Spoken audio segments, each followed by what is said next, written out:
روح کو جب کھینچتے ہیں تو رگ رگ سے وہ کٹ کٹ کے نکلتی ہے تو سارا وجود زیر و زبر ہوتا ہے.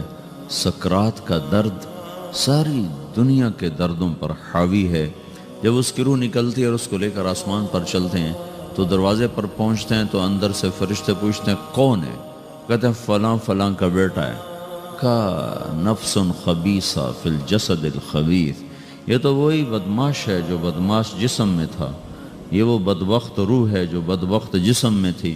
اس کے لیے آسمان کے دروازے نہیں کھل سکتے، اسے واپس کر دیا جائے. تو آسمان کے دروازے لا تفتح لهم ابواب السماء ولا يدخلون الجنة حتى يلج الجمل في سم الخياط، کہ ان کے لیے آسمان کے دروازے نہیں کھلیں گے اور ان کے لیے جنت کے دروازے نہیں کھلیں گے. پھر یہ وہاں سے نیچے گرائے جاتے ہیں جو اللہ کا قید خانہ ہے سجین. وما ادراک ما سجین کتاب مرقوم، وہ تمہیں خبر نہیں کہ وہ کیا خوفناک قید خانہ ہے جو اللہ تعالیٰ نے بنایا ہے، اسے وہاں دھکیل دیا جاتا ہے. پھر قیامت تک اس کے لیے انتظار کی گھڑیاں ہیں اور عذاب کی شدت ہے. اور جب کوئی نیک آدمی اللہ تعالیٰ کے دربار میں جانے کا اس کا وقت آتا ہے تو اللہ تبارک و تعالیٰ فرماتے ہیں ان الذین قالوا ربنا اللہ ثم استقاموا تتنزل علیہم الملائکۃ الا تخافوا ولا تحزنوا وابشروا بالجنۃ التي کنتم توعدون نحن اولیاؤکم فی الحیاۃ الدنیا وفی الآخرہ ولکم فیہا ما تشتہی انفسکم ولکم فیہا ما تدعون نزل من غفور الرحیم. جب کوئی نیک مرد عورت کے جانے کا وقت آتا ہے تو اس کے لیے بھی فرشتے آتے ہیں اور آ کر اس کو خوشخبری دیتے ہیں اور آ کر اس کو تسلی دیتے ہیں کہ آپ غم نہ کریں، پیچھے والے بھی آپ کو مل جائیں گے، آپ خوف نہ کریں، آگے ساری منزلیں آپ کے لیے آسان ہیں، آپ کے لیے جنت بھی تیار ہے، رب بھی مہربان ہے. اور حدیث پاک میں آتا ہے کہ ملک الموت اور 4 فرشتے آتے ہیں، وہ 4 فرشتے اس کو سہلاتے ہیں، دباتے ہیں کہ موت کا درد اسے محسوس نہ ہو. اور ملک الموت فرماتے ہیں ایتھا النفس الحمیدہ کانت فی الجسد الحمید اخرجی، اے نیک روح جو نیک جسم میں تھی باہر آؤ. کیا کرو؟ وَأَبْشِرِي بِرَوْحٍ وَرَيْحَانٍ وَرَبٍّ رَاضٍ عَنْكِ غَيْرِ غَضْبَانٍ، آپ کو بشارت ہو آپ کے لیے جنت تیار ہو چکی ہے اور وہاں کی ساری نعمتیں آپ کے لیے میسر ہو چکی ہیں اور اللہ آپ پہ راضی ہو چکا ہے اور اللہ آپ پہ خوش ہو چکا ہے. اس پر اس کی روح کو نکالا جاتا ہے. پھر سارے فرشتے اس کو استقبال کے ساتھ جب آسمان پر لے جاتے ہیں تو اندر سے پوچھتے ہیں کون ہے؟ کہ فلاں فلاں کا بیٹا، فلاں فلاں کی بیٹی. کہتے ہیں نفس حمیدہ فی جسد حمید، یہ تو نیک روح تھی جو نیک جسم میں تھی، مرحبا بہی. اس کو ہم سب استقبال کس کا کرتے ہیں اور ایک دم آسمان کے دروازے کھلتے ہیں. پھر وہ پہلا، دوسرا، تیسرا، چوتھا سارے آسمان پار کرتا ہوا اللہ پاک کے عرش کے نیچے کے جا کر، مرد ہے یا عورت، وہاں جا کر سجدے میں سر رکھتا ہے اور اللہ تعالیٰ فرماتے ہیں ہاں اس نے ہمیں خوش کیا، ہم اسے خوش کریں گے. اور اس کو عافیت کے ساتھ وہاں آسمان میں، پہلے آسمان سے لے کر اللہ کے عرش تک یہ سب ویٹنگ روم بنے ہوئے جہاں اللہ اپنے اپنے درجات کے مطابق جنت والوں کو ٹھہراتا ہے. اور وہ انتظار گاہ ہے اور وقت ختم ہو جاتا ہے، لہٰذا انتظار کی جو تکلیف ہے وہ بھی ختم ہو جاتی ہے. وقت ختم تو انتظار کا احساس ختم اور ٹائم کے گزرنے کا احساس ختم. تو جیسے اصحاب کہف کو اللہ نے غار میں داخل کر کے تو غار کے اندر سے وقت کو نکال کے باہر پھینک دیا. باہر 300 سال گزرے، اندر آدھا ہی دن گزرا تھا. وہ جب اٹھے ہیں تو وہ 25 برس کا نوجوان 325 سال کا ہو کے نہیں اٹھا، وہ 25 سال کی عمر میں اٹھا ہے. نہ ناخن بڑا ہے، نہ مونچھیں بڑی ہیں، نہ ان کی داڑیاں لمبی ہوئی ہیں، چونکہ تو زندہ تھے، مر نہیں گئے تھے. تو زندہ کے تو بال بھی بڑھتے ہیں، ناخن بھی بڑھتے ہیں، لیکن وہ اس طرح اٹھے کہ 300 برس گزر گئے اور 25 برس کا نوجوان 25 سال کی عمر میں اٹھا ہے، 20 برس کا 20 برس کی عمر میں اٹھا ہے. اور وہ کہنے لگے کم لبثنا، بھئی کتنا ٹھہرے ہیں؟ کہ یومن او بعض یومن، لگتا ہے کوئی دن آدھا دن ٹھہرے ہیں. وہ صحیح کہہ رہے تھے. باہر اللہ تعالیٰ نے وقت کی گھڑی کو چلائے رکھا اور اندر غار میں اس کو سوئچ آف کر دیا، نکال دیا کہ یہاں وقت کو داخل نہیں ہونے دیا. تو وقت کے گزرنے سے جو بھی اثرات مرتب ہوتے ہیں وہ ان پر مرتب نہیں ہوئے، تو وہ 20 آدھا ہی دن کے بعد اٹھے ہیں، باہر 300 سال اندر آدھا دن۔ یہی کچھ اللہ تبارک و تعالیٰ برزخ میں کر دیتا ہے، وقت کو ختم کر دیتا ہے، گزرنے کا احساس نہیں ہوتا ہے۔ تو اس طرح میرے عزیزو، یہ دو موتیں ہر انسان دیکھتا ہے، یا وہ جنت کے فرشتوں کا استقبال دیکھتا ہے یا جہنم کے فرشتوں کی مار اور پٹائی کو سہتا ہے۔ رابعہ بصری رحمۃ اللہ علیہ کا انتقال ہونے لگا تو انہوں نے رات کو فوت ہوئی، تو انہوں نے اپنی خادمہ کو بلا کے فرمایا کہ کسی کو بتانا نہیں، جب میں مر جاؤں تو پڑوس میں 2-4 کو بلا کر نا میرا جنازہ پڑھوا دینا، اور جس کرتے میں تہجد پڑھتی تھی وہی میرا کفن بنا دینا، اور صبح بے شک لوگوں کو بتا دینا، میرے مرنے کے بعد میری میت کو رکھنا نہیں، فوراً دبا دینا۔ تو جب ان کا انتقال ہوا تو انہوں نے پڑوس کے 2-4-10-20 آدمی بلائے، اور ان کو تدفین تجہیز سب کچھ ہو گئی۔ صبح شور مچا کہ وہ رابعہ بصری کا انتقال ہو گیا۔ تو اگلے دن وہ خواب میں اس خادمہ کو ملی اور کہا، بیٹی تیری بڑی مہربانی، تو نے میری وصیت کے مطابق عمل کیا۔ اس نے دیکھا کہ انہوں نے ایک خوبصورت سبز لباس پہنا ہوا ہے، تو وہ فرمانے لگی، انہوں نے سوال کیا کہ آپ کے ساتھ قبر میں کیا ہوا؟ تو وہ کہنے لگی کہ میرے پاس منکر نکیر آئے تھے اور مجھ سے کہنے لگے، من رب کی، تیرا رب کون ہے؟ تو میں نے کہا، سبحان اللہ، 40 برس جس کو میں نہ بھلا سکی اس کو 4 ہاتھ زمین میں آ کے میں بھول جاؤں گی۔ ان کا 42 برس کی عمر میں انتقال ہوا تھا۔ تو وہ کہنے لگے، سبحان اللہ، جس کو میں 40 برس نہ بھلا سکی میں اسے 4 ہاتھ زمین کے اندر آ کے بھول جاؤں گی۔ تو منکر نکیر کہنے لگے، اس کا کیا حساب لینا؟ پھر انہوں نے پوچھا کہ وہ آپ کا وہ کرتا کہاں گیا تہجد والا جس میں آپ کو کفن دیا تھا؟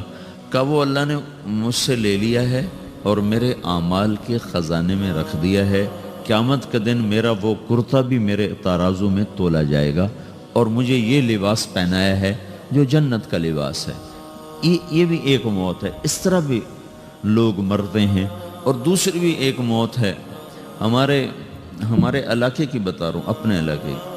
ایک زمیندار مر گیا، اس کی قبر کھودی، ساری بچھوؤں سے بھری ہوئی، ایسے جیسے چیونٹیاں پھر رہی ہوتی۔ تو انہیں وہ بند کر کے دوسری کھودی، ساری بچھوؤں سے بھری ہوئی۔ پھر وہ بند کر کے تیسری کھودی، ساری بچھوؤں سے بھری ہوئی۔ قبرستان میں اتنے بچھو کہاں سے آ گئے؟ یہ زمین کے بچھو نہیں ہے، یہ آخرت کی بلائیں ہیں جس کے ساتھ اب اس سے قیامت تک رہنا ہے اور گزارا کرنا ہے۔ تو یہ 2 طرح کی موتیں روزانہ لوگ مرتے ہیں، روزانہ لوگ مرتے ہیں۔ جب نماز کا وقت ہوتا ہے، ملک الموت ساری دنیا کا چکر لگاتا ہے اور دیکھتا ہے کون پڑھ رہا ہے، کون نہیں پڑھ رہا، کون پڑھ رہا ہے، کون نہیں پڑھ رہا۔ جو نماز کی پابندی کرتا ہے اس کی موت آسانی سے ہوتی، جو نماز میں غفلت کرتا ہے اس کے ساتھ موت کے وقت شدت اور سختی اختیار کی جاتی۔ تو بھائیو، یہ ایک جسم ہے، ایک روح ہے۔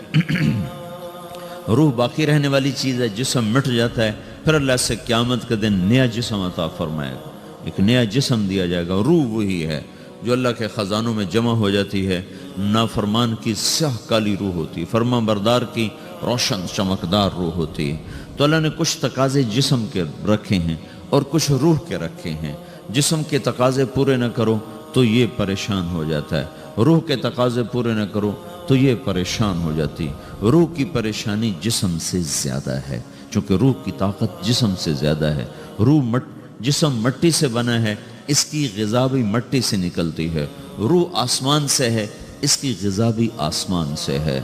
روح کا تعلق جب تک اللہ سے نہیں جڑتا، اس سے بھوک اور پیاس لگتی رہتی ہے۔ جسم کو جب تک روٹی اور پانی نہ ملے یہ تڑپتا اور پریشان رہتا ہے۔ جیسے اللہ تعالیٰ نے ہمارے جسم میں روٹی اور پانی کی طلب کو بے ساختہ رکھ دیا ہے۔ میں بیان کے دوران بھی پانی پی رہا ہوں، آپ دیکھ رہے ہیں کہ میرا حلق سوکھ جاتا ہے، مجھے طلب محسوس ہوتی ہے پانی، حلق سوکھتا ہے پانی کی طرف بھاگتے ہیں، بھوک لگتی ہم روٹی کی طرف بھاگتے ہیں۔ یہ ایک ایسا اندر میں آٹومیٹک سسٹم ہے کہ ہم اس کو آف نہیں کر سکتے۔ یہ سوتے سوتے بھی بھوک کی وجہ سے آنکھ کھل جاتی، سوتے سوتے پیاس کی وجہ سے آنکھ کھل جاتی ہے۔ یہ ایسا خود اللہ تعالیٰ نے ساختہ نظام بنایا ہے کہ آپ اپنے جسم میں روٹی اور پانی کی طلب کو نہیں نکال سکتے۔ میرے عزیزو، ٹھیک اسی طرح اللہ نے انسانی روح میں اپنی طلب رکھ دی ہے اور اپنے رسول کی طلب رکھ دی ہے. یہ دو طلب ایسی ہیں کہ یہ آپ کے جسم روح سے نکل نہیں سکتی. جیسے بھوکا روٹی نہ کھا لے، پیاسا پانی نہ پی لے، اسے چین نہیں آ سکتا. وہ روح جو اللہ اور اس کے رسول سے نہ آشنا ہے، جب تک وہ وہاں تک پہنچ نہیں جاتی اسے چین نہیں آ سکتا، اس کا اندر پریشان رہے گا.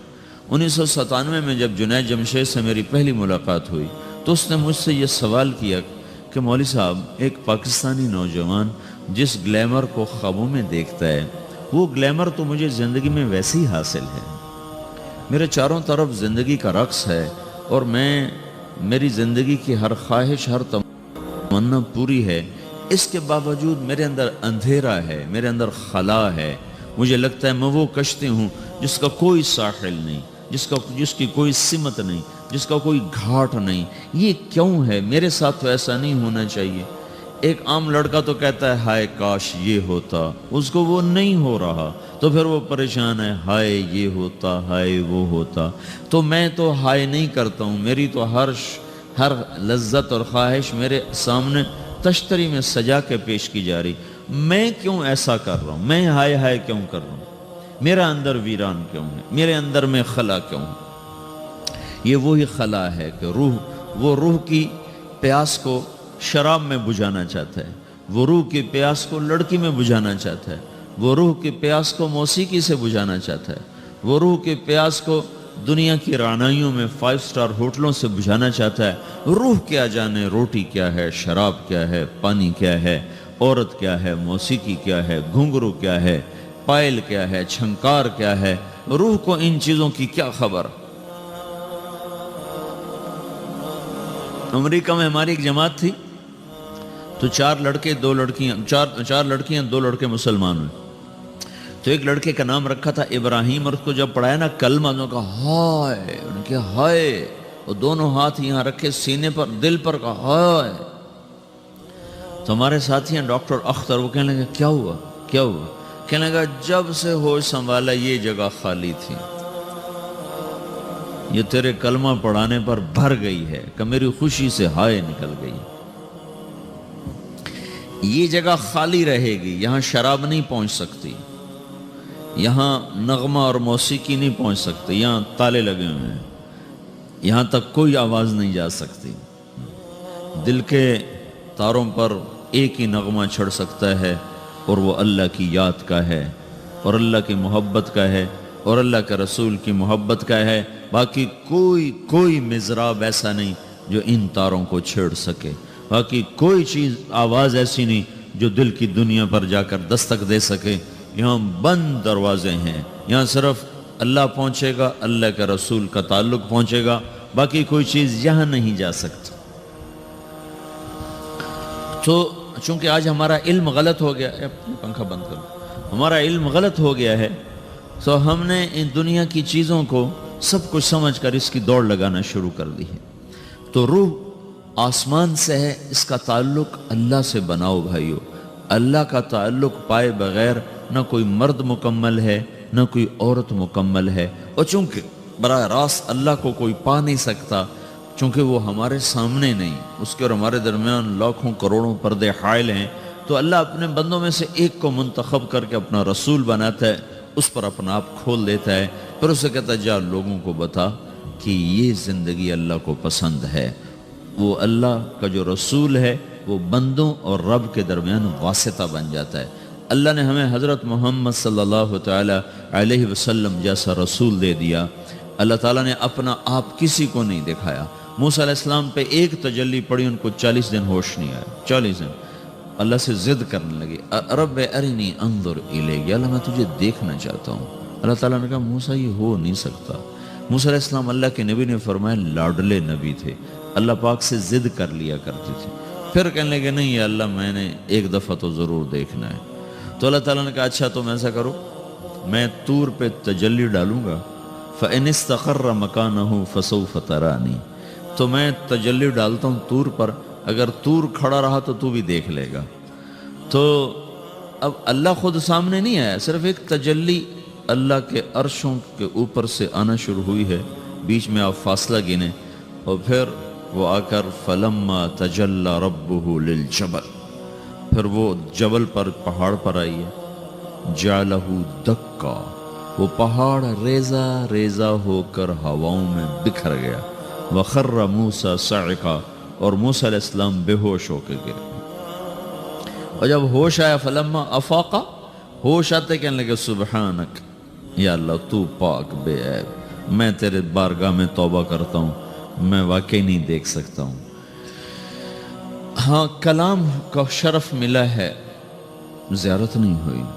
اللہ تعالیٰ نے حضرت محمد صلی اللہ تعالی وسلم کو مکہ سے اٹھایا اور بیت المقدس تک پہنچایا سواری پر، کہ دنیا اسباب کی ہے، یہاں سبب اختیار کیا، سواری کے پر بٹھا کر وہاں پہنچایا، اور اس کے بعد جب اوپر بلایا ہے تو پھر براق کی ضرورت نہیں پڑی، اوپر قدرت کا جہان ہے، اوپر اپنی قدرت سے بلایا ہے۔ یہ بیچ میں دیکھو نا کتنا بڑا، اب اگر ہوا سے اوپر چلے جاؤ، یہ 500 میل ہوا کا غلاف ہے، اس سے اگر اوپر چلے جائیں گے نا تو آپ خود بم بن کے پھٹ جائیں گے ایک دھماکے کے ساتھ، چونکہ ہر انسان کے اوپر ہوا کا ایک پریشر ہے، کوئی 280 من کے قریب ہر انسان کے اوپر ہوا کا پریشر ہے۔ اس پریشر کو توڑنے کے لیے میرے اندر خود ایک پریشر بنا ہوا ہے جو اس کو توڑ رہا ہے۔ جب یہ ہوا کا پریشر میرے اوپر سے ریلیز ہو جاتا ہے تو میرا اندر کا اپنا پریشر بم کی طرح پھٹے گا اور مجھے پرزے کر دے گا۔ اس لیے وہ خلائی لباس بنایا جاتا ہے جس میں وہ مصنوعی پریشر دیا جاتا ہے تاکہ اوپر جا کر یہ پھٹ نہ جائیں۔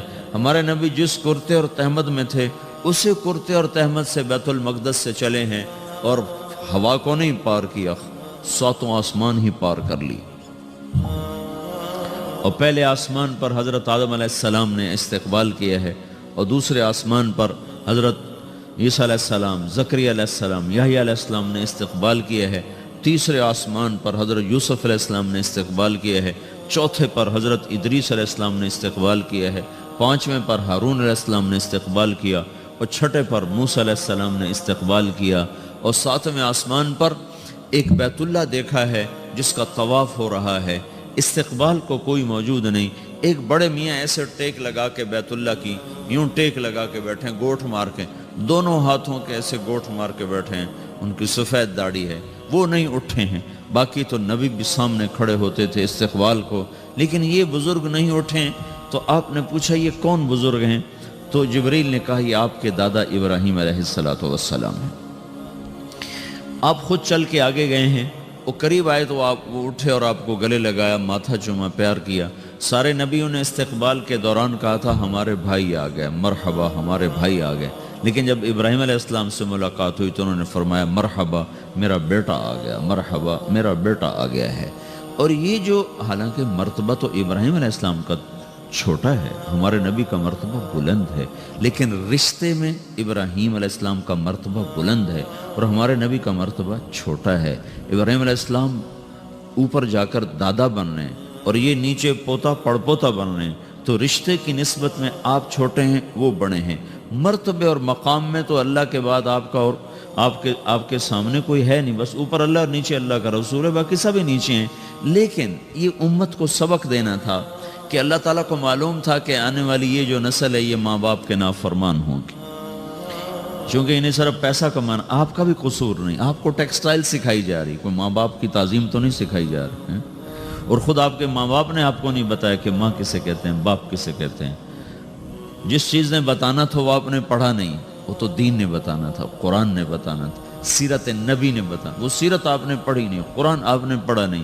آپ کا سارا زور لگا پہلے وہ ایف ایس سی کو پاس کرنے میں، پھر ٹیکسٹائل میں آ گیا تو اب دھاگا کیسے بنتا ہے، آپ کا سارا علم ہے کہ دھاگا کیسے بنتا ہے۔ یہ علم آپ نہیں پڑھ رہے کہ انسان کیسے بنتا ہے، یہ مشین کیسے چلتی، آپ یہ سیکھ رہے ہیں، یہ انسان کیسے چلے یہ کسی ادارے میں نہیں سکھایا جا رہا۔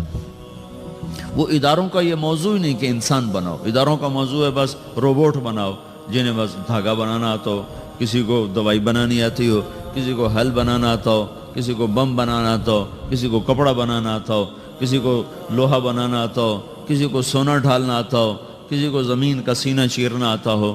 تو یہ جو ضروریات زندگی ہیں یہ مقاصد میں تبدیل ہو کر ہم معیار انسانیت سے انتہائی پستیوں میں چلے گئے ہیں اور پتہ نہیں کہاں جا کے گم ہو گئے۔ تو اللہ تعالیٰ نے ابراہیم علیہ السلام کی طرف حضور کو چلوایا تاکہ یہ پیغام ملے کہ ماں باپ کا ایک مقام ہے، ایک مرتبہ ہے جس کو کھو دینا سب سے بڑی ہلاکت ہے، اور جس کی ناقدری سب سے بڑی تباہی ہے۔ ہمارے نبی پاک صلی اللہ تعالی وسلم سے جب پوچھا گیا یا رسول اللہ قیامت کب آئے گی، تو آپ نے ارشاد فرمایا یہ اللہ کو پتہ ہے۔ تو اس نے پوچھا یا رسول اللہ کوئی نشانی بتائیں، تو آپ نے فرمایا جب ماؤں کو اولاد ذلیل کرنے لگ جائے تو قیامت آ جائے گی۔ یہ کیا کہہ دیا ہے؟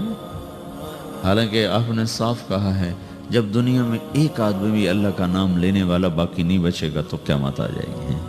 لیکن آپ نے کہا جب، اور کہا انتلد الامۃ ربتها، جب بیٹیاں بھی ماؤں کو ذلیل کرنے لگ جائیں، بیٹے تو کرتے ہی رہتے ہیں، کہ جب بیٹیاں بھی، جب بچیاں بھی اپنی ماؤں کو ذلیل کرنے لگ جائیں، نوکر کی طرح سلوک کرنے لگ جائیں، تو پھر قیامت آنے آ گئی۔ کب؟ پھر آ گئی۔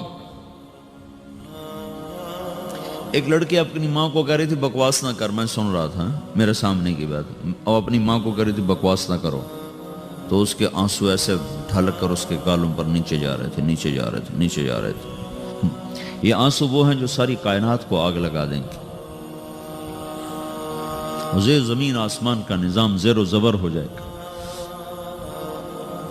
تو میرے عزیزو، ہماری بدقسمتی ہے کہ اس ملک کے پیچھے بڑی قربانیاں ہوئی ہیں، لیکن ایسے نکمے نااہلوں کے ہاتھ میں آیا کہ جو اپنی حکومت بچانے کے چکر میں رہے، انہیں نہ خود اپنی تعمیر کا خیال آیا، نہ اپنی نسل کی تعمیر کا خیال آیا۔ پیسے کا کم ہو جانا تو کوئی اتنا بڑا نقصان نہیں، نسل کا گم ہو جانا اس سے بڑا کوئی نقصان کوئی۔ نوجوان نسل کو منزل کا ہی نہ پتا ہو، ان کے سامنے کوئی ہدف ہی نہ ہو، صرف پیسہ اور صرف پیسہ اور صرف پیسہ، اس کے سوا وہ کچھ جانتے نہ ہوں، تو وہ قوم برباد ہو گئی جن کی نسل اپنی اقدار بھول گئے، اپنے معیار بھول گئے، اپنی عزت کے پیمانے اپنے ہاتھوں سے توڑ دیے، اور صرف شہوت کے غلام بن گئے۔ ناچنا، گانا، شراب، زنا، یہ سارے معاشرے کا کلچر بن جائے، اس معاشرے کو ہلاکت سے کوئی چیز نہیں بچا سکتی۔ کبھی وہ معاشرہ، چونکہ وہ ابھی تک اللہ نے کسی کو اپنی حکومت میں شریک نہیں بنایا ہے، اور نہ وہ آئندہ بنانے والا ہے۔ یہ دھرتی اللہ کی ہے، یہ آسمان اللہ کا ہے۔ یہاں وہ ہوتا ہے جو اللہ چاہتا ہے، یہاں وہ ہوتا ہے جو اللہ کا امر ہوتا ہے، یہاں وہ نہیں ہو سکتا جو میں اور آپ چاہیں۔ اور میرے اللہ کا فیصلہ ہے کہ جب نافرمانی ہوگی اللہ دھو دے گا، جب بے حیائی آئے گی اللہ تعالیٰ کی طرف سے جھاڑو چلے گا۔ پہلی قومیں اس لیے ہلاک نہیں کہ ٹیکنالوجی میں مار کھا گئی تھی۔ فرعون کو ٹیکنالوجی میں مار کھا کے سمندر میں غرق ہوا تھا، وہ کتنے لاکھوں کا لشکر لے کر تعاقب میں چلا تھا، اور اللہ تعالیٰ نے ایک پل میں فَأَخَذْنَاهُ وَجُنُودَهُ فَنَبَذْنَاهُمْ فِي الْيَمِّ وَهُوَ مُلِيمٌ، اللہ نے پکڑ کے پانیوں میں ڈالا اور ہمیشہ کے لیے عبرت کا نشان بنایا۔ عاد ہود علیہ السلام کی قوم اتنی طاقتور قوم تھی، وہ لمبے لمبے ان کے قد تھے، 300 سال تک ان کی جوانی چلتی تھی۔ ایک ہوا کے ذریعے سے اللہ نے ان کو اڑایا اور ان کے کھوپڑیاں پھاڑ کے رکھ دیں، آپس میں ٹکرا کے ان کے سر الگ کر دیے، دھڑ الگ کر دیے۔ صالح علیہ السلام کی قوم پہ فرشتے نے چیخ ماری، عیسیٰ علیہ السلام کی قوم کو اللہ نے کھڑے کھڑے خنزیر بنا دیا، وَجَعَلَ مِنْهُمُ الْقِرَدَةَ وَالْخَنَازِيرَ، اور بنو اسرائیل کے پورے ایک علاقے کے لوگوں کو اللہ تعالیٰ نے رات میں کہا کونوا قردۃ خاسئین، رات میں سب کو اللہ تعالیٰ نے بندر بنا دیا۔ لوط علیہ السلام کی قوم پہ 5 عذاب اللہ تعالیٰ نے اٹھا کے مارے کہ ایک آدمی اللہ نے۔ السلام علیکم، ویلکم بیک ٹو مسلم سیرہ۔ ایسے ہی بیانات سننے کے لیے ہمارے چینل کو سبسکرائب کریں اور بیل آئیکن کو ضرور دبائیں۔ شکریہ۔ اس میں زندہ نہ چھوڑا، سب کو جا کے تہ خاک کے پہنچا کر اوپر ایک گندا پانی ان پہ مسلط کر دیا، جس کو ڈیڈ سی کہتے ہیں۔ یہ اتنا گاڑھا ہے کہ اس میں چھلانگ بھی لگاؤ تو کوئی نہیں ڈوبتا ہے، اتنا گاڑھا وہ پانی ہے، اس میں ڈوبتا کوئی نہیں۔ وہ کوئی 70 مربع میل میں پھیلا ہوا علاقہ ہے، میں گیا ہوں وہاں۔ وہ اللہ نے جب وہ جبریل نے زمین کو اٹھایا نا، اٹھا کے زمین پہ مارا، وہ سارا پہاڑی علاقہ ہے، لیکن ایک دم ایک جگہ پہنچ کر یوں نشیب آ جاتا ہے، یوں ایسے نشیب، ادھر بھی پہاڑ ادھر بھی پہاڑ، اور بیچ میں ایسے ایک وادی ہے جو کو 300 میل لمبی ہے۔ جب اللہ تعالیٰ جبریل نے اللہ کے امر سے قوم لوط کی قوم کو زمین پہ پھینکا، مارا، تو اس زور سے وہ زمین پر گرے کہ دائیں بائیں 300 میل میں زمین دھنس گئی، نیچے دھنس گئی۔ جب اب آپ کوئی پتھر زمین پہ پھینکو نا تو تھوڑی تھوڑی زمین چاروں طرف سے نیچے بیٹھ جاتی۔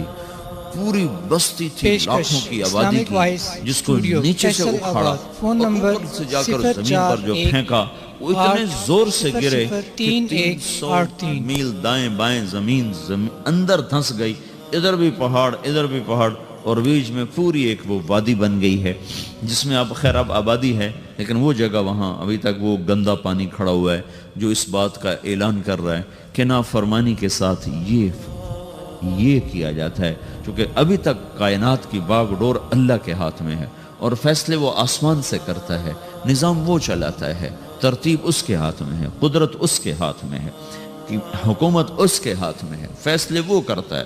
کل یوم هو فی شأن ان الامر کلہ للہ، ساری شان، ساری قدرت، ساری ہیبت، سارے فیصلے آسمانوں سے ہوتے ہیں، اس کے ملک میں، فیصلوں میں، تدبیر میں، تقدیر میں اور نظام میں کوئی شریک نہیں ہو سکتا، کوئی شامل نہیں ہو سکتا ہے۔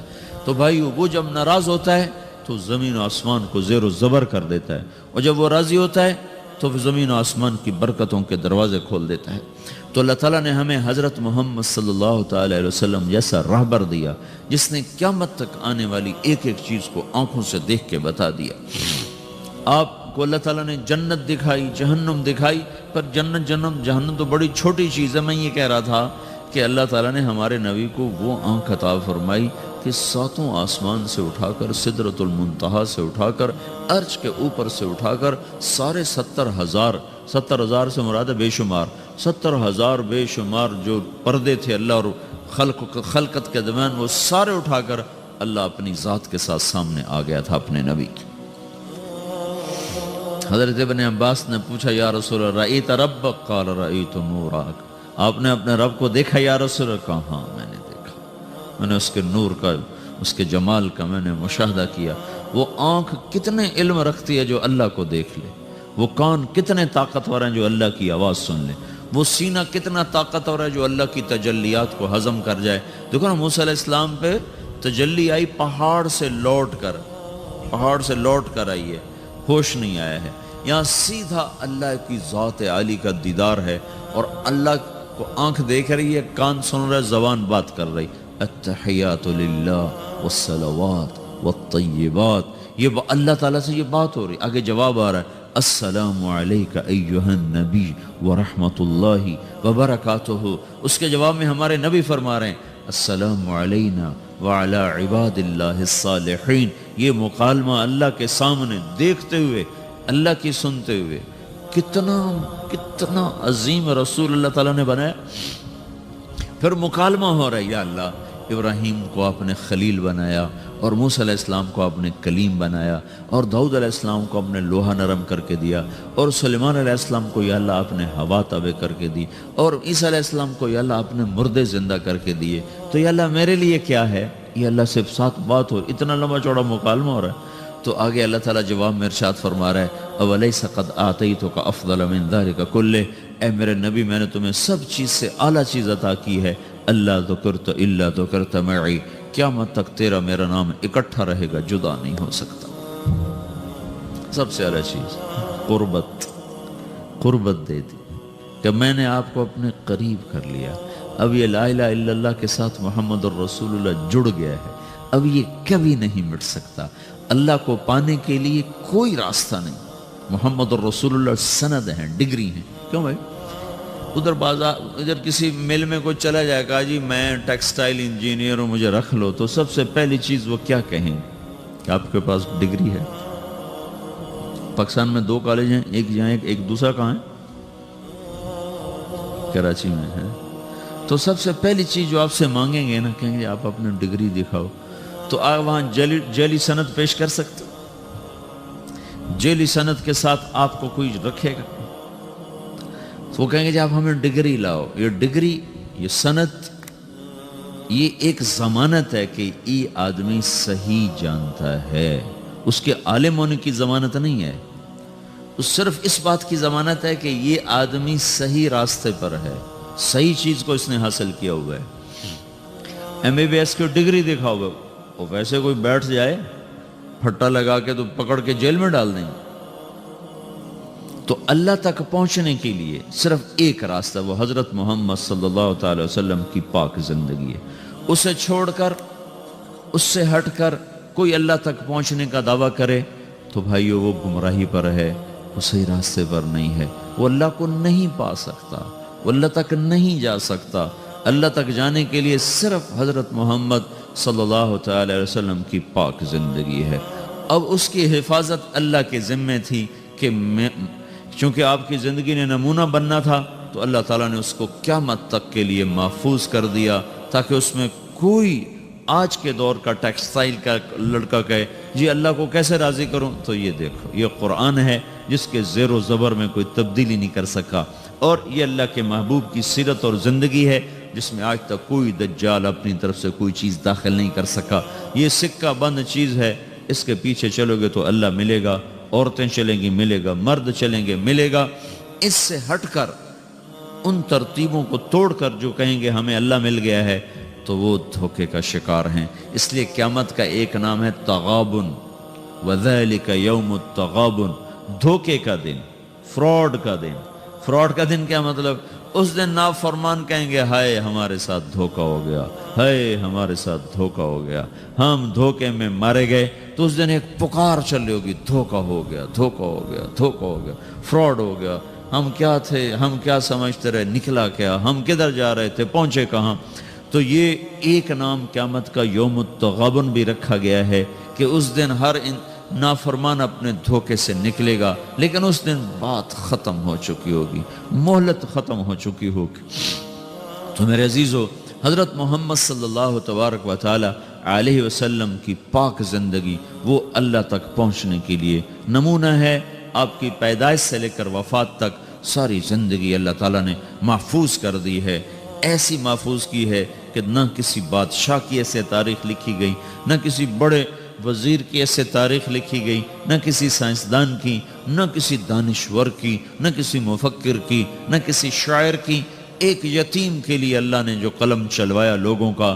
آپ مسکراتے کیسے تھے، آپ روتے کیسے تھے، آپ غمگین کیسے ہوتے تھے، یہ کوئی بات اگر ان باتوں کا ہمیں نہ پتا ہو تو شریعت میں تو کوئی فرق نہیں پڑتا ہے. لیکن اللہ نے وہ باتیں بھی لکھوا دی کہ جب آپ غمگین ہوتے تھے تو ایسے بیٹھتے تھے، یہ آپ کے غم کی نشان.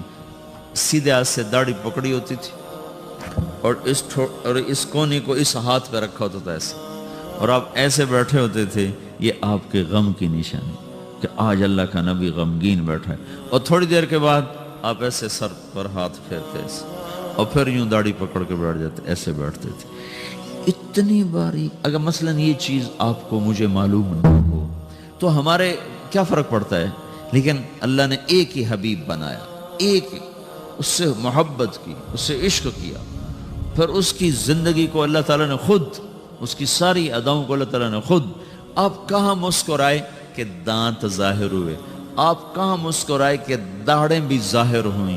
یہ بھی لکھا کہ آپ کی داڑھ مبارک بھی نظر آ رہی تھی. جب آپ ہنس رہے تھے تو آپ کی داڑھیں بھی نظر آ رہی تھیں، جب آپ ہنس رہے تھے تو صرف آپ کے دانت نظر آ رہے تھے.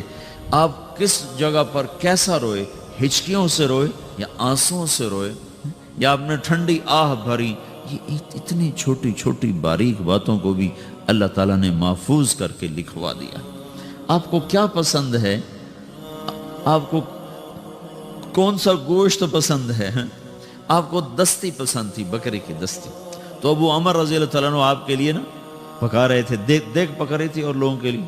تو آپ تشریف لائے، آپ نے کہا ابو عمر یہ مجھے دستی پکڑانا. وہ بوٹیاں کر کے نہیں پکاتے تھے، پورے پارچے پورا حصہ ڈال کے پکایا جاتا. تو انہوں نے ایسے ڈوئی سے نا آپ کو پوری دستی نکال کے دے دی. تو آپ نے دونوں ہاتھوں سے پکڑ کر اس کو ایسے دانتوں سے نوچ کے کھایا، اور پھر اس کو ہڈیوں کو رکھ کر پھر آپ نے کہا ابو عمر ناولنی الذرا، یہ نکالو اس میں سے دستی نکالو. تو انہوں نے دوسری نکال کے دی. تو آپ نے ایسے دونوں ہاتھوں سے پکڑ کر اس کو اس طرح دانتوں سے کاٹ کے کھایا اور ہڈی پھینک گیا. ابو عمر ناولنی الذرا، ابو عمر مجھے دستی پکڑاؤ. وہ کہنے لگے یا رسول اللہ اب بکری کی تو دو ہی ہوتی ہیں. تو آپ نے کہا اللہ کے بندے، اگر تو میرے کہنے پہ ہاتھ ڈال دیتا تو جب تک میں کہتا رہتا اللہ میرے لیے نکال کے مجھے کھلاتا رہتا.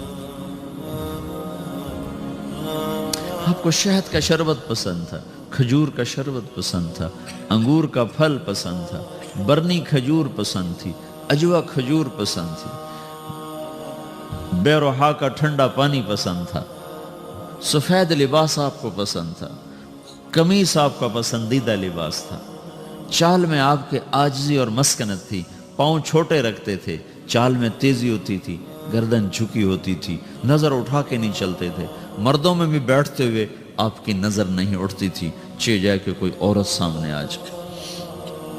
اس مخلوط تعلیم نے بے حیائی کو ایسا بھڑکایا ہے کہ آگ لگا کے رکھ دی۔ مسلمان ہماری ایک زندگی ہے، ہم مغرب کے غلام نہیں ہیں، بن گئے اپنے کرتوتوں کی وجہ سے بن گئے، تو پھر جو غلام ہوتا ہے اس کی اپنی کوئی اقدار نہیں ہوتی، جو آقا کہے گا اسے وہی کرنا ہے۔ ہماری بدقسمت ہے کہ ہم اپنی نافرمانی کی وجہ سے، اللہ کے نبی نے فرمایا تھا اذا اتخذ الفیء دولا، جب میری امت کے حکمران وہ مسلمانوں کے مال کو لوٹنا شروع کر دیں گے، والامانۃ مغنما، اور امانت جس کے پاس رکھی جائے گی وہ کھا جائے گا، والزکاۃ مغرما، مالدار لوگ زکوٰۃ دینا چھوڑ دیں گے، وتعلم لغیر الدین، اور علماء کے قدم بادشاہوں کے درگاہوں کی طرف، بارگاہوں کی طرف اٹھنا شروع ہو جائیں گے، اللہ کے در سے ہٹ کر وہ بادشاہوں کے درباروں کی سیٹ کے متلاشی ہو جائیں گے، وَأَطَاعَ الرَّجُلُ زَوْجَتَهُ، اور لوگ بیویوں کے فرما بردار ہو جائیں گے، وَعَقَّ أُمَّهُ، اور ماؤں کے نافرمان ہو جائیں گے، اور ادنا صدیقہ ہو، اور دوست کا استقبال کریں گے، وَأَقْصَى أَبَاهُ، اور باپ کو دھکے دیں گے، ماں باپ سے بدتمیزی کریں گے، دوستوں کا اکرام کریں گے، ماں باپ کو گھور کے دیکھیں گے، دوست کو خوش ہو کے دیکھیں گے، ماں باپ کو پانی پلا کے راضی نہیں ہوں گے، دوستوں کے لیے ان کو مری میں بھی جا کر کھانا کھلانے کے لیے تیار ہو جائیں گے۔ اللہ کے نبی نے فرمایا کاش میرے ماں باپ ہوتے، میں ان کی بڑی خدمت کرتا، اور نہیں تو میری ماں تو ضرور ہوتی، اور میں عشاء کی نماز کے لیے مصلی پہ کھڑا ہوتا، سورۃ فاتحہ شروع کر چکا ہوتا، اور ادھر میرے گھر کی کھڑکی کھلتی اور میری ماں منہ نکال کے کہتی محمد، تو میں نماز توڑ کے کہتا جی اماں جان۔ یہ اللہ کے رسول کا جذبہ ہے۔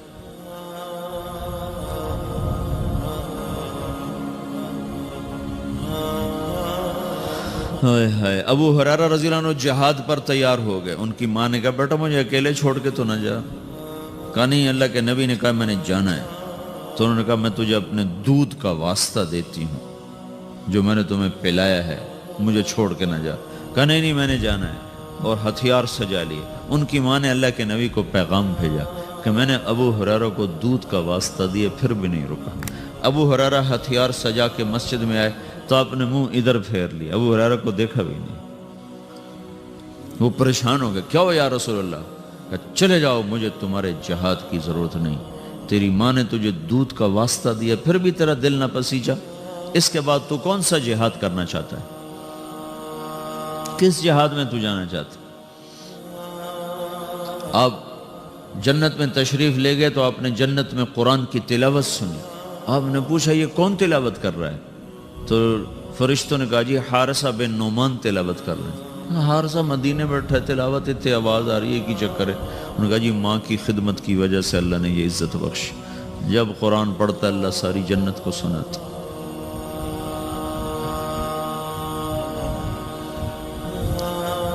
اور ایک صحابی کی بیوی نے پیغام بھیجا یا رسول اللہ میرے خامد مر رہے ہیں، کلمہ نہیں پڑھ، صحابی اور کلمہ نہ پڑھا جائے۔ السلام علیکم، ویلکم بیک ٹو مسلم سیرہ۔ ایسے ہی بیانات سننے کے لیے ہمارے چینل کو سبسکرائب کریں اور بیل آئیکن کو ضرور دبائیں۔ شکریہ۔ صحابی کلمہ نہ پڑھا جائے، ساری دنیا کے ابدال قطب صحابی کے پاؤں کی خاک کے برابر۔ تو آپ نے پوچھا ماں باپ میں کون زندہ ہے؟ کہا جی ماں زندہ ہے۔ کہا ناراض ہے؟ کہا جی ناراض ہے۔ تو آپ نے اس کی ماں کو پیغام بھیجا کہ علقمہ، ان کا نام تھا علقمہ، میں آپ سے ملنا چاہتا ہوں۔ وہ خود آ گئی۔ تو آپ نے فرمایا تم علقمہ سے ناراض ہو؟ کہا جی ناراض ہو۔ کیا ناراضگی ہے؟ کہ یا رسول اللہ مجھے اس کے دین کا کوئی گلہ نہیں، بہت نیک ہے، بدتمیز ہے، زبان سے جب بولتا ہے تو دل توڑ دیتا ہے، زبان کا بدتمیز ہے اور کچھ نہیں، صرف زبان کی تیزی، بولاؤ تو کھانے کو آتا۔ اس جوانی میں یہ ایسا ہی لہجہ ہوتا ہے نوجوانوں کا اپنے ماں باپ کے ساتھ، کیسے کاٹنے کو آتے ہیں، کھانے کو آتے ہیں۔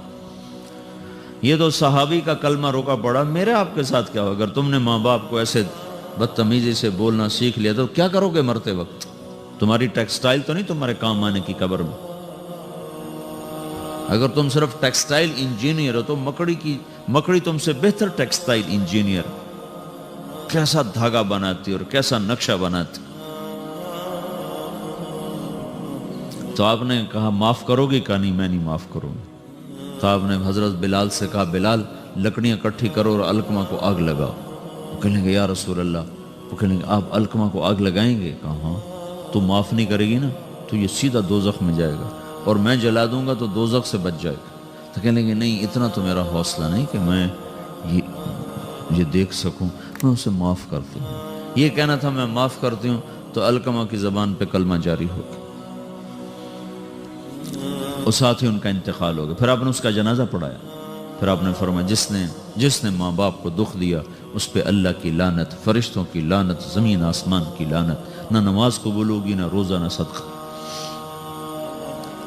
تو آپ نے فرمایا کہ جس وقت میری امت میں مائیں ذلیل ہوں گی، باپ در بدر ہوں گے، ٹھوکر کھائیں گے، دوستوں کی عزت اور اکرام ہوگا اور باپ کو ذلیل کیا جائے گا، وساد القبیلۃ فاسق ہوں، اور قبیلے کا سردار فاسق و فاجر ہوگا، وکان رئیس القوم ارذلہم، اور حکومت نکمے انسانوں کے ہاتھ میں ہوگی، وَأُكْرِمَ الرَّجُلُ مَخَافَةَ شَرِّهِ، ایک دوسرے کو سلام کریں گے اندر میں بغض بھرا ہوا ہوگا، ایک دوسرے کو سلام کریں گے اندر میں کوئی نہ کوئی مفاد بھرا ہوا ہوگا، اور وَارْتَفَتِ الْأَصْوَاتُ فِي الْمَسَاجِدِ، اور مسجدوں میں لڑائیاں شروع ہو جائیں گی، وَظَهَرَتِ الْقَيْنَاتُ وَالْمَعَازِفُ، اور ساری امت گانے بجانے میں ڈوب جائے گی۔ یہ وہ دور ہے جب سوائے قرآن کے کسی گھر میں کسی چیز کی آواز نہیں آتی تھی، اور اب آگے دیکھ کے بتا رہے تھے کہ ایک وقت آنے والا ہے جب ساری امت موسیقی میں ڈوب جائے گی۔ ظہرت القینات، اور گانے والیاں معزز ہو جائیں گی، محترم ہو جائیں گی، والمعازف، اور گانے کے آلات، سارے ٹیکسٹائل کے ہاسٹل میں میوزک کی آواز چاروں طرف گونج رہی ہے۔ میں نے ہاسٹل لائف گزاری ہے، میوزک کیسے گونجتا ہے میں خود اس دور سے گزرا ہوں، لیکن میں تو جانور تھا، مجھے تو پتہ نہیں تھا، اور اس طرح تبلیغ کا کام بھی کوئی نہیں تھا کہ ہمیں آ کے کوئی بتاتا اور سمجھاتا۔ تمہیں تو ہم بتا رہے ہیں، یہاں آ کے بیان کیا تھا جنید جمشید نے، یہ ایگریکلچر یونیورسٹی میں، تو میں بھی ساتھ تھا، تو کہنے لگا دیکھو میرے عزیزوں، میں گانے والا ہوں، میں توبہ کر چکا ہوں، تم سننے سے ہی توبہ کر لو۔ یہ کیسے دیوانے ہیں جو کہتے ہیں موسیقی روح کی غذا ہے؟ یہ روح کی غذا ہوتی تو میں چھوڑ دیتا، بھلا تم روٹی چھوڑ دو گے، پانی چھوڑ دو گے؟ تمہیں کوئی لاکھ تقریریں کریں تو روٹی چھوڑ دو گے، پانی چھوڑ دو گے؟ تو جو چیز روح کو تقویت پہنچائے اسے کون چھوڑے گا؟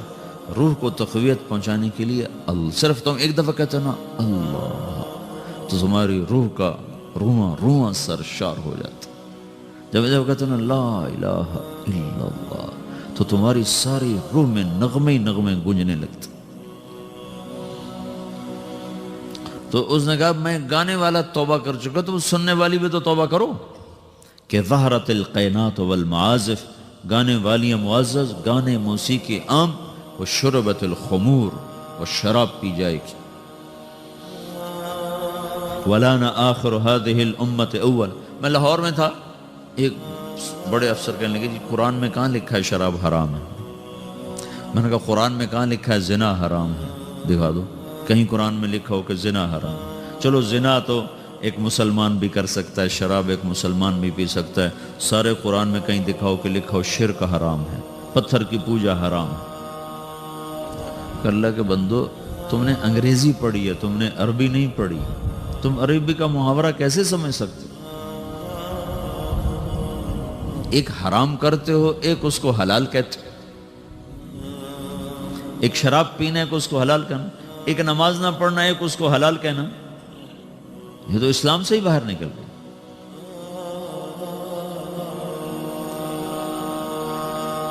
چونکہ ہم مغرب کی طاقتور دعوت سے متاثر ہیں، میڈیا بول رہا ہے، ٹی وی چل رہا ہے، سیڈیز چل رہی ہیں، کتابیں چل رہی ہیں، اور آپ اپنی بنیاد سمجھتے نہیں ہو، آپ کے پاس اپنے دین کے بارے میں کچھ نہیں۔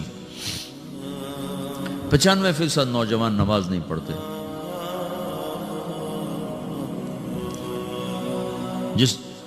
ہو جس نماز کو آپ نے کہا جعلت قرۃ عینی فی الصلاۃ، میری آنکھوں کی ٹھنڈک نماز ہے، اور کربلا کی تپتی ہوئی ریت اور جھلستی ہوئی ہوا اور کائنات کا سب سے سنگین واقعہ روح پذیر ہو رہا ہے، سب سے بڑے ظلم کی داستان لکھی جا رہی ہے، اور آل رسول کے سر کٹ رہے ہیں، اور کائنات کا سب سے پاک خون دھرتی پر بہ رہا ہے، اور کائنات کی سب سے پاک ہستی کے سینے میں تیر پار ہو رہے ہیں، اور اس کے سامنے اس کی نسل ذبح ہو رہی ہے، اور سورج ڈھلتا ہے اور نماز کا وقت آتا ہے، تو انہوں نے زہیر بن القین جو آپ کے رائٹ سائڈ کے جھنڈا بردار تھے، ان سے کہا جاؤ ان سے کہو نماز پڑھنے دو۔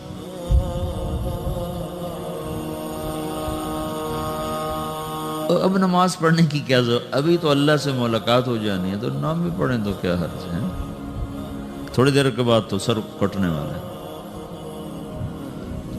تو انہوں نے زہیر کو بھیجا، وہ شمر کے پاس کے قریب پہنچے، جنگ تو زوروں پر تھی، وہ شمر کے قریب پہنچے اور زور سے کہا تھوڑی دیر کے لیے جنگ روکو، نماز پڑھنے دو۔ تو شمر نے کہا تمہاری نماز نہیں ہوتی ہے۔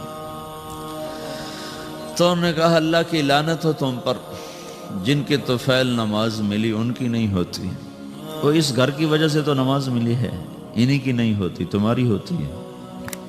تو انہوں نے واپس آ کر کہا کہ جی وہ نماز کی اجازت نہیں مل رہی۔ تو آپ نے کہا آدھے دشمن کے سامنے کھڑے ہو جاؤ اور آدھے صفے بنا لو، اور نماز شروع ہو گئی اور نماز پڑھی گئی، اور ایسی نماز ہے کہ خون بہ رہا ہے، دھڑ کٹ رہے ہیں، گردنیں جدا ہو رہی ہیں، ایک یہ وہ سجدہ ہے جس جیسا سجدہ شاید پیچھے آنے والے زمانوں میں اور کسی نے نہ کیا ہوگا، کہ جن کے وضو بھی ان کے خون سے ہو رہے تھے،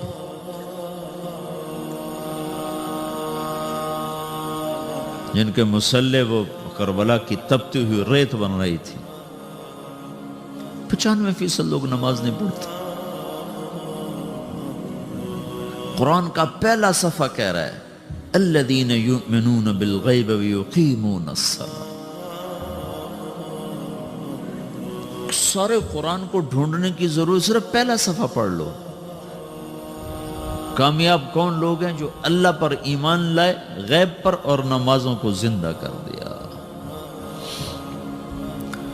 جمعہ کا دن تھا، ظہر کی نماز پڑھی ہے اور عصر کی نماز سے پہلے شہید ہو گئے۔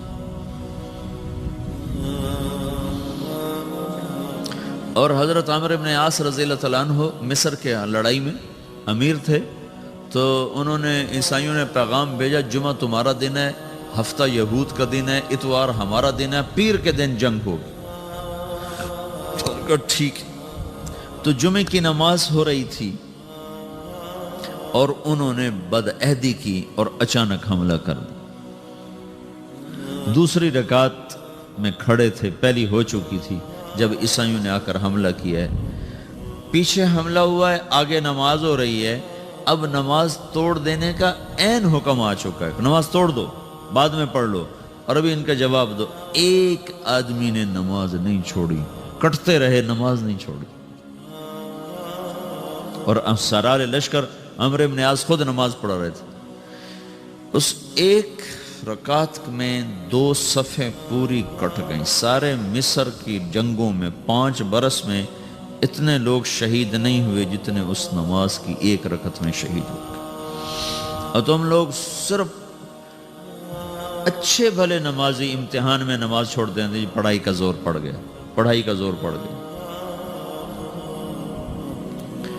پیچھے دھڑ کٹ رہے ہیں، سر تن سے جدا ہو رہے ہیں، اور آگے آدمی نماز میں کھڑا مرنے کو تیار ہو۔ کتنا دھن جگرا چاہیے اس کے لیے؟ جو قوم یہ تاریخ رکھتی ہو، اسی قوم کی 95% نوجوان نسل سجدے سے انکار کر چکی، تو تمہارا یہ پیسہ تمہیں کیا عزت دے گا؟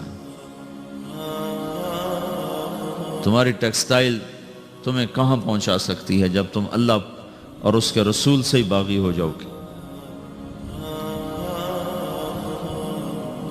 مال کی کیا بات، اللہ نے فرعون کو دے دیا تھا، قارون کو دے دیا تھا، حامان کو دے دیا. آج یہود کو اللہ نے اتنا رزق دیا ہوا ہے تو کیا اللہ یہودیوں سے خوش ہو گیا؟